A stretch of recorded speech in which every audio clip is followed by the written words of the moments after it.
Hello, YouTubers. Joe Kersey and Paul Bennett here on Friday, January 16th, 2015 at 12:48 Eastern Time. Now, we've been on a bit of a runaround this morning. I took Paul down to the hotel there. He had some paperwork he needed to consult his manager on, and pick up paychecks. Yeah, get pay documentation, and now it seemed that his manager was on a fairly extended phone call to one of the higher corporate folks, and so yeah, her boss. So Paul had time to sort of roam about. Now he wasn't on his scooter today. He decided that he would go just on the crutches, just to sort of save a lot of logistical hassle. Because the damn thing takes up the whole back seat. Yeah, yes, logistically, from a kind of a selfish standpoint too, it's a lot easier for me if I don't have to try, two-step around, getting the thing in and out, and that sort of thing. So Paul crutched it today, which he's getting pretty good at now, but a lot better at. Still doesn't use them right, but he doesn't put much weight. He basically doesn't put any weight on this thing, so it's okay. A crutch purist, I suppose, would wish to see slightly different technique, but he told me not to unless I was just if I was standing in place I can stand. Yeah, he can stand on it. Now Paul did lengthen the crutches yesterday to get them up to proper length. They had been too short before. Right. Yeah. Now I'm like upright, standing up. I'm not, slouching over. Yes, he doesn't look like he's about ready to, fall on his face on these things now. So, as I said, Paul sort of crutched around the hotel. It's still in the throes of renovation, but considerably advanced from when we saw it last week. Well, a little. 2 weeks ago? Well, a week and a half ago, 10 days ago. It was on the 8th. Oh, well, that was 10. On the 8th. Well, that was, they 8 days told ago. Dee Dee it'd be done on 9 days ago, actually. Today. Sorry. Well, it ain't going to be done today by any stretch of the imagination. And I got to meet another one of his... Dana. Well, I met Dana the other day. You did? Yeah. Yeah. I met Mark, but he didn't say anything to me. That was the other day. Yeah. But Dana... And then Lee. I got... Lee today. Lee today, yeah. Patricia. Yeah, and Patricia. Yeah, she's normally one of the house kickers, but she's kind of like hanging out and doing laundry since we don't have anybody days doing laundry. Well, we don't even have anybody on nights doing laundry either. They had grouted the tile since the last time and laid down more of this tile. But there were areas where the grout or cement, mortar, whatever the proper term is, hadn't quite gotten completely filled in. So they're going to have to do a little retouch on that. Yeah. Somebody's going to have to walk around and look at it. And the lobby, they've got the rugs there, but they're all under plastic covering right now. Yeah, and then all the plaster still. Oh, yeah. And then they've got the lobby sort of chairs and the lobby light fixtures, which I kind of like the light fixtures. Yeah. I kind of like the sort of the print over the fire. Over the quote fireplace unquote. Because on the other side is where the big flat TV goes. It died. On the other side on the other room, on the other side of the wall. Yeah. If you go in the dining room, there's usually a big flat screen TV up there. That's the one that got all the glue down in it. Well, you can't get away from them, can you? Plaster dust. You go into a car dealership. There's a big flat screen TV. You go into.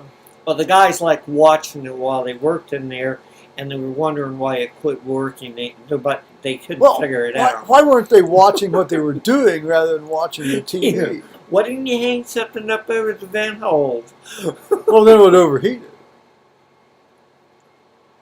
It's like you don't cover the vent holes on your computer. Not. Well, they could have done it and left the side things open.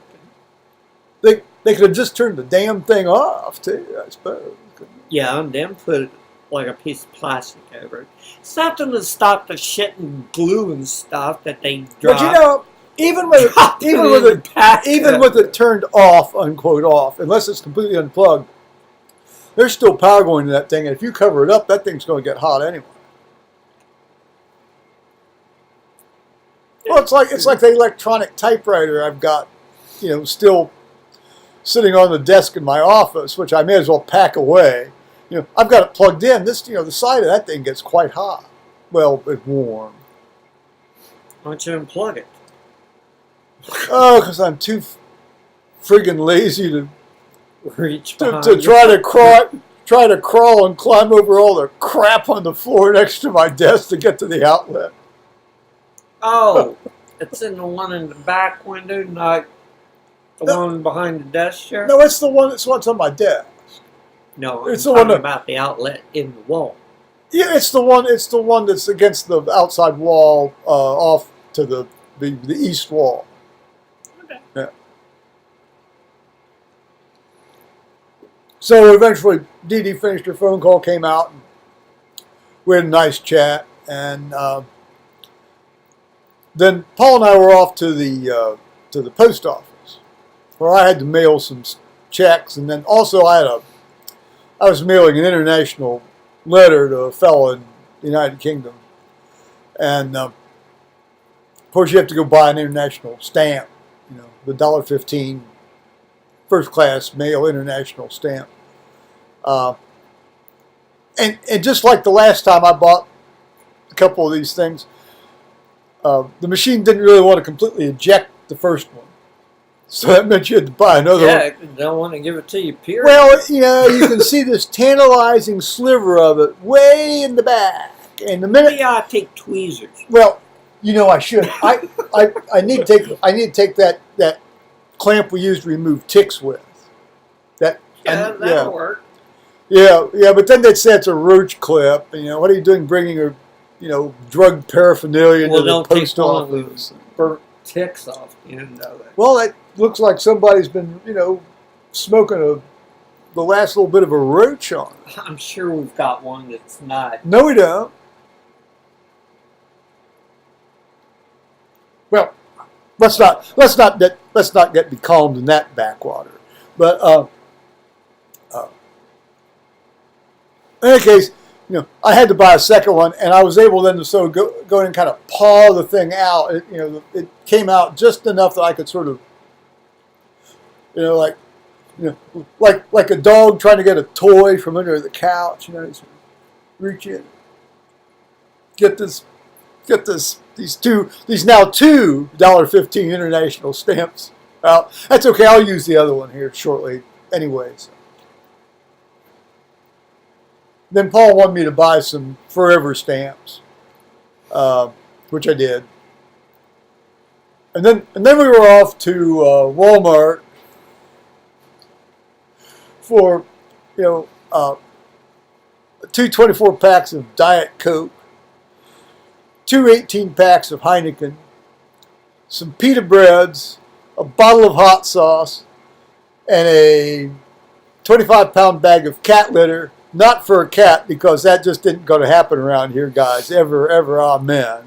But to put down on the front step, so we don't kill ourselves going out the front door. Because of the ice.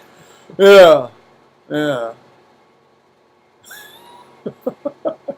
That's an ongoing slaughter Well, around here. It really hadn't been bad this year. I mean, we've had many more worse years, and no, this has been very benign.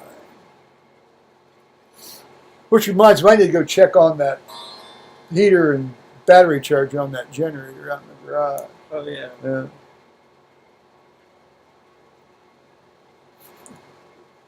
Well, we're home safe here by the grace of God. And let's see. Now, Paul's got to go back to the hotel on the 29th for a human resources meeting. It's either at 10 or 10:30. I couldn't remember. It's got to start around 10:30 because we got to let kids. Breakfast is supposed to be over by 10. This way, the slaggers coming down, they'll be able to eat up to get out by 10:30. Well, Dee Dee says an hour and a half meeting. She said 10 to 11:30. Then she corrected herself to noon. So it's probably 10:30 to noon. And then they're going to serve lunch afterwards. Yeah, they'll cater it in. And these usually don't take that long. Still, you'll get lunch. Yeah. I might even get some leftovers. Well, that would be nice. Well, they did say we could have some leftovers from breakfast this morning. Yeah, that's due. Gina will give you the whole thing. Well, She'll give you all the scrambled eggs and a couple of pounds of bacon. Well, she says we could go down and eat it. Well, I didn't want to eat anything then, but I would have loved to have taken a bunch of it home. I thought maybe you were going to lobby for that, but I didn't want to seem to be a malign influence upon you. I have to take some containers back with me Thursday. Oh, well, Lord, we've got, tons of those. Get some breakfast. I even washed them out. Get some breakfast shit and catered shit from whoever brings the stuff. Well, and then, of course, the following day on the 30th, he's got to go see his doc. So things are moving on apace here. I think Paul's going to be back to work here certainly by February 11th or 12th. And I'm up in 15th later. That's on a Sunday. Well, yeah, I mean, I don't, you're, this is, short of this thing kind of shifting to the point that it starts to crawl down under your foot or out the side of your skin. I mean, No, it's not quite like the clavicle where all you have to do is keep the tips of the fracture in the same room and they'll heal. It's not quite that, trivial, but, I'm sure a lot of people do this and don't even realize it. On the other hand, I mean, particularly if they've got a sedentary job, but you don't have a sedentary job. I mean, you're all over the place all the time. So, yeah. So I mean, with what you do, that's, this really is. This isn't even prudence being the better part of valor. It's just the standard way to manage it. I mean, Scooter wouldn't have worked. Oh no. I could do anesthesia on crutches and did several times in my life, but you can't.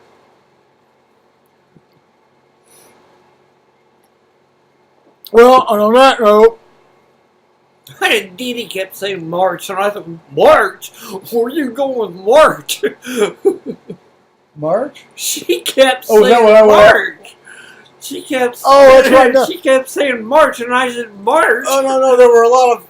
There seemed to be a certain amount of misconception about 6 weeks from the time of injury. Listen, I'm hitting for. The date of injury was the 30th of December, right? Yeah. Yeah. And so, 6 weeks. I said, I'm here for the second week of February. She kept saying March, and I said, well, I'm not going that long. Well, I think what she's thinking is that the federal, the Americans with Disabilities Act, or there's some sort of leave act that after 12 weeks they can let you go, and they can let you go. Right. Yeah, I think that's what she's thinking. Right. If I don't contact them 12 weeks from the day of the injury, that's it. Let them know that I am still going to work. Yeah. No. That's out the door. If I have absolutely no communication with them all this time. Yeah. I think that was what's And they never hear from me in 12 weeks. Well, They'll say I abandoned the job and walked off. You always have to sort of as a manager, you always have to keep the worst case possibility in your head. Yeah. Yeah. Oh, and they put it right. Yeah. Well, yeah, you got to do that. Well, in any case, anything else? Huh? So on that note, we'll say bye-bye, YouTube.